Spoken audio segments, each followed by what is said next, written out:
আসসালামু আলাইকুম। ছোট্ট একটা রিসোর্ট আসছিলাম আমরা দেখার জন্য। তো রিসোর্টটার কাজ চলতেছে, তেমন কিছু নাই। তো এই রিসোর্টটার নাম হলো জঙ্গলের গল্প।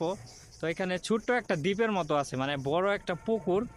তো পুকুরের মাঝে ছোট্ট একটা দ্বীপ। তো এই জিনিসটা এখানে একটু ভালো লাগছে। আর ওইখানে ছোট ছোট নৌকা আছে, চাইলে নৌকা নিয়ে ওই দ্বীপের মধ্যে যাওয়া যাবে। তো আমরা আসছিলাম এখানে 3-4 জন। এই জিনিসটা দেখে আমাদের একটু অনেকটাই ভালো লেগেছে। জঙ্গলের গল্প তো তো আমরা একটু জঙ্গল দিয়ে হাঁটতেছিলাম ছোট্ট একটা দ্বীপ দেখার পরে। তো দেখি রাস্তাগুলো অনেক সুন্দর, আর আমাদের অফিসের পাশেই এত জায়গা, এখানে না ঢুকলে বোঝা যাচ্ছিল না। প্রচুর জায়গা, আর এখানে সুন্দর সুন্দর প্রাকৃতিক দৃশ্য আছে, এইগুলা দেখা যাবে। ছোট্ট দু একটা জাহাজ আছে ছোট ছোট, এইগুলা মনে হয় কাজ চলতেছে, এখনো কাজ করে নাই। তো গেটে আমাদের ঢোকার সময় বলছিল যে আমাদের কাজ চলমান।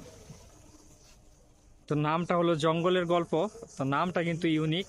আর বিভিন্ন জঙ্গল আছে এখানে আশেপাশে, চাইলে আপনারা ঘুরে দেখতে পারেন। তো আমরা এই কয়েকজন আসছিলাম, আমাদের কলিগ। তো আমরা হঠাৎ করেই চলে আসা, কোনো প্ল্যান প্রোগ্রাম নাই। তো আমাদের মোটামুটি খুব যে বেশি ভালো লেগেছে তা না, কাজ চলতেছে যেহেতু, সেই কাজ চলমান হিসাবে আমরা ভালোই লেগেছে। তো এই জায়গাটা ছবি তোলার জন্য অনেক সুন্দর হবে, বিকেলবেলা যদি কেউ ছবি তোলে খুবই ভালো লাগবে এই জায়গাটার মধ্যে।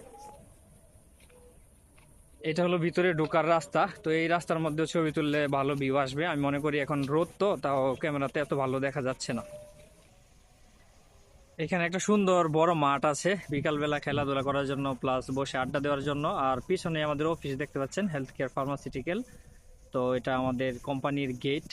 এই আর গেটের একবারে সাথেই আছে এই জঙ্গলের গল্প রিসোর্টটি। এটা হলো মেইন ফটক, জঙ্গলের গল্প যে রিসোর্টটা বলতেছিলাম যে কাজ চলতেছে চলমান, এটা হলো মেইন একটা ফটক। তো এখানে বেড়াটাও কিন্তু ভালোভাবে দেওয়া হয় নাই। তো এখানে পাশে হলো গজারিয়া বন। আর এই রাস্তা দিয়ে কিন্তু আস্তে আস্তে ঢুকতে হয় ভিতরে। এখানে বাচ্চাদের জন্য কিছু রাইড আছে, কিছু তাঁবু আছে আপনারা দেখতে পাচ্ছেন। তো বাচ্চারা আসলে খেলাধুলা করতে পারবে স্বাভাবিক, যেহেতু কিছু তাঁবু আছে এবং কিছু ফুচকা খাওয়ার ব্যবস্থা আছে এবং মিউজিক আছে। এই ছোট্ট একটা এখানে ফিল্ড আছে, এই ফিল্ডটা আর কি ঢোকার পাশেই, একবারে আপনি মেইন গেটে ঢোকার পাশে হলো এই ছোট্ট একটা মাঠ, এবং সেখানে বসার কিন্তু ব্যবস্থা করা হয়েছে।